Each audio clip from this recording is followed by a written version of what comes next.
The Democratic National Convention's first night had the internet going wild. President Joe Biden gave a primetime address praising Kamala Harris with a promise of better days to come.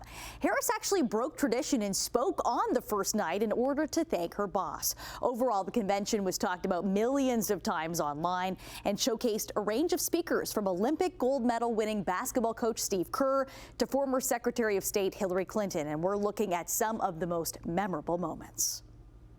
Are you ready to elect Kamala Harris and Tim Walz?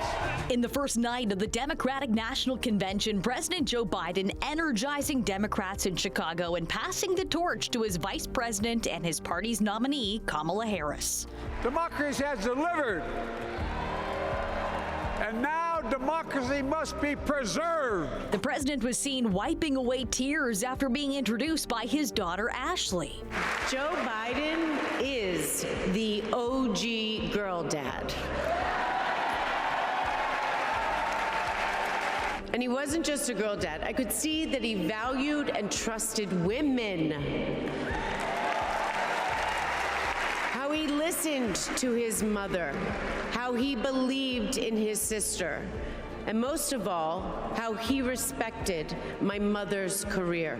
And President Biden drew thunderous applause and extended standing ovation from the party faithful, delivering a farewell speech to the Democrats, a party he served for half a century.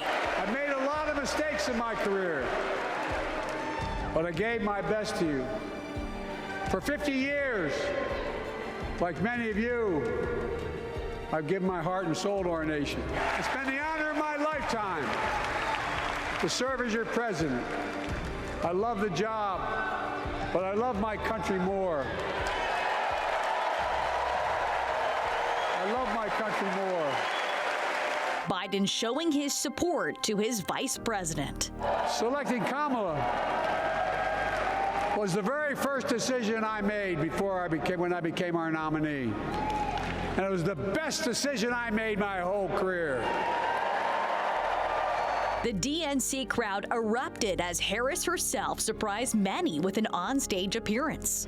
Joe, thank you for your historic leadership, for your lifetime of service to our nation, and for all you will continue to do. We are forever grateful to you. First Lady Jill Biden calling on those who support her husband to back Harris.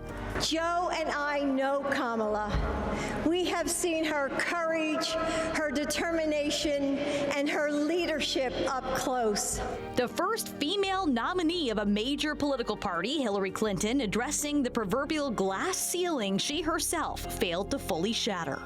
On the other side of that glass ceiling is Kamala Harris raising her hand and taking the oath of office as our 47th President of the United States. And of course,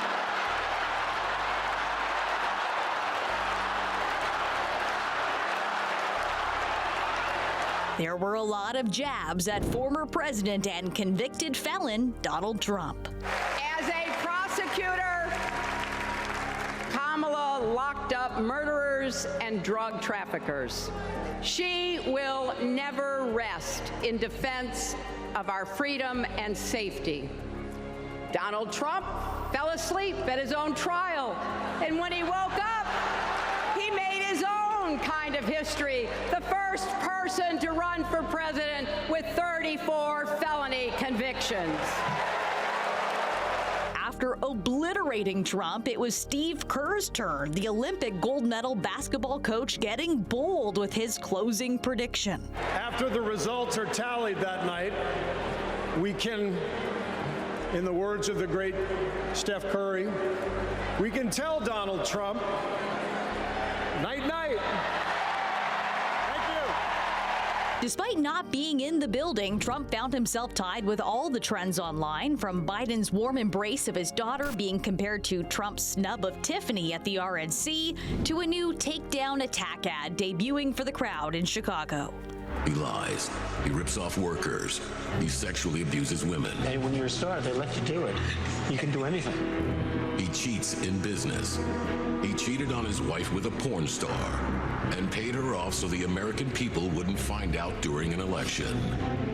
And as you might expect, Trump wasn't too happy about it. His War Room account keeping a tally showing the former president was mentioned 147 times last night.